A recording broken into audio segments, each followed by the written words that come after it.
জানা যায় সোমবার ঊনকোটি ত্রিপুরা জেলা কৈলাসহর বৌলাবাসা এলাকা থেকে 14 বছরের এক হিন্দু নাবালিকাকে বলপূর্বক কৈলাসহর ইরানি থানার অধীন শেখপাড়া 5 নম্বর ওয়ার্ড এলাকার বাসিন্দা ফুলমেয়ার ছেলে জাহিদ হাসান অপহরণ করে নিয়ে যায়। পাশাপাশি অভিযুক্ত অপহরণকারী জাহিদ হাসানের সাথে অপর আরেকটি যুবক ছিল বলেও স্থানীয়রা জানায়। যদিও ওই যুবকের পরিচয় এখনো পর্যন্ত পাওয়া যায়নি। পরবর্তী সময় বৌলাবাসা এলাকার বাসিন্দারা ও বিভিন্ন হিন্দু সংগঠনের নেতৃত্বরা এসে কৈলাসহর থানায় দ্বারস্থ হয়। এরপর ওই নাবালিকার পিতা অভিযুক্ত অপহরণকারী যুবক জাহিদ হাসানের বিরুদ্ধে কৈলাসহর থানায় একটি লিখিত আকার অভিযোগ দায়ের করে। এরপর কৈলাসহর মহিলা থানার পুলিশ ও ইরানি থানার পুলিশের সহযোগিতায় মাগুরুলি শেখপাড়া 5 নম্বর ওয়ার্ড এলাকা থেকে অভিযুক্ত অপহরণকারী যুবক জাহিদ হাসানের বাড়ি থেকে ওই নাবালিকা মেয়েটিকে উদ্ধার করা হয়। এই খবর বৌলাবাসা এলাকার বাসিন্দারা ও বিভিন্ন হিন্দু সংগঠনের নেতৃত্বরা খবর পাওয়ার পর মঙ্গলবার রাতে কৈলাসহর থানার সামনে পথ অবরোধ করে এবং টায়ার জ্বালিয়ে বিক্ষোভ প্রদর্শন করতে থাকে। অবরোধকারীদের দাবি অবিলম্বে অভিযুক্ত অপহরণকারী জাহিদ হাসানকে কঠোর থেকে কঠোরতম শাস্তি প্রদান করতে হবে। তা না হলে বৃহত্তর আন্দোলন গড়ে তোলা হবে বলে পুলিশ প্রশাসনকে হুঁশিয়ারি দিয়েছেন এলাকার বাসিন্দারা ও হিন্দু সংগঠনের নেতৃত্বরা। টায়ারের আগুন অগ্নি নির্বাপক দপ্তরের কর্মীরা নেভাতে আসলে অগ্নি নির্বাপক দপ্তরের গাড়িটির মধ্যেও ইট পাটকেল ছুটতে থাকে অবরোধকারীরা। তারপর ঘটনাস্থল থেকে ফিরে যেতে হয় অগ্নি নির্বাপক দপ্তরের গাড়িটিকে। উক্ত ঘটনাকে কেন্দ্র করে তীব্র উত্তেজনা বিরাজ করছে গোটা কৈলাসহর মহকুমা জুড়ে। কি সমস্যা?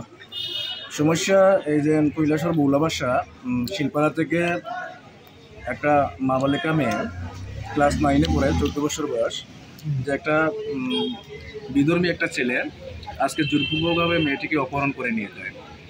তো যেটা আমরা কৈলাসহর মহিলা থানাতে একটা লিখিতভাবে অভিযোগ দেওয়া হয়েছে এবং পাশাপাশি আমরা দাবি করছি যে একটা নাবালিকা মেয়েকে এইভাবে বাড়ি থেকে এসে জোরপূর্বকভাবে নিয়ে যাওয়া, যে এর জন্য যাতে আইনিভাবে ওই ছেলেটাকে কঠোরতম শাস্তি দেওয়া হয়, এই দাবি আমাদের পক্ষ থেকে। এই যুবকের সাথে কি কোনো প্রণয় সম্পর্ক এমন কোনো ছিল? না, এই ধরনের কোনো সম্পর্ক ছিল না। বলপূর্বক অপহরণ করেছে, বলপূর্বকভাবে অপহরণ করে নিয়েছে। যেটা আমাদের কাছে যে খবর আছে যে ছেলেটা মেয়েটিকে বারবার উত্তপ্ত করতো, রাস্তাঘাটে যেখানেই পেত, তো মেয়েটা তাকে ইগনোর করতো। তো সেই ইগনোর করার কারণেই আজ ছেলেটা মেয়েটাকে অপহরণ করে নিয়ে বাড়ির পাশ থেকে। বাড়ির পাশে। আপনারা কি চাইছেন? আমরা চাই ছেলের যাতে তার শাস্তি হয়। ঠিক আছে। কৈলাসহরের বুকে যেভাবে শুরু হয়েছে, এখন পর্যন্ত কোনো জেহাদি এখনো পর্যন্ত গ্রেফতার হয়নি। আজকে আমাদের পিঠ দেওয়ালে থেকে গেছে। আজকে আমরা রাস্তায় নেমেছি, আমরা আন্দোলন করেছি। আমাদের উদ্দেশ্য একটাই, যে এতদিনের যে একটা পরাধীনতার গ্লানি, আমরা শহরের বুকে আমাদের মা বোন রাস্তাঘাটে আমরা 8টার পরে কীভাবে আমরা ঘুরতে দিতে পারি না। আমাদের মা বোনরা রাত 7টা থেকে 8টার সময় মাস্টার বাড়ি থেকে শুরু করে টিউশন, তাদের আত্মীয়স্বজনের বাড়িতে ঘুরতে যেতে পারে না, রাস্তা থেকে তুলে নিয়ে যায়, এমন ঘটনা চলছে। আপনারা জানেন, বিগত 3 থেকে 4 দিন আগে নাকা পয়েন্ট, কৈলাসহর চিনিবাগান নাকা পয়েন্টের সামনে আমরা একটা ছেলেকে আটকেছিলাম। ছেলেটি একটা মেয়েকে নিয়ে চলে গেছিলো এবং রাস্তায় ওই ঊনকোটি পাহাড়ের সামনে লঙ্কার মধ্যে ধাক্কা দিয়ে গাড়ি থেকে ফেলে দিয়েছিল। আমরা সেই মেয়েটাকে উদ্ধার করেছি। এটা তো আমাদের কাজ নয়, এটা প্রশাসনের কাজ। প্রশাসন কী করছে? আজকে প্রশাসনের প্রতি ধিক্কার জানাই যে বিগত দিন থেকে শুরু করে এখন পর্যন্ত প্রশাসন নীরব ভূমিকা পালন করছে।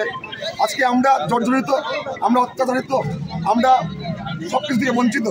আমরা হিন্দু সমাজ আজকে রাতের বেলা আমরা সবাই একসঙ্গে হয়েছি। আমাদের উদ্দেশ্য একটাই, আসামি গ্রেফতার করুক, আর কৈলাসহরের বুকে হয়তো এরকম ঘটনা হয়তো না ঘটে। যদি ঘটে, পুরো হিন্দু সমাজ শহরের বৃহৎ থেকে বৃহত্তর আন্দোলন শুরু করবে। ত্রিপুরা থেকে বিক্রম কর্মকারের report, U Bangla TV. U Bangla TV, হৃদয় ছুঁয়ে যায়।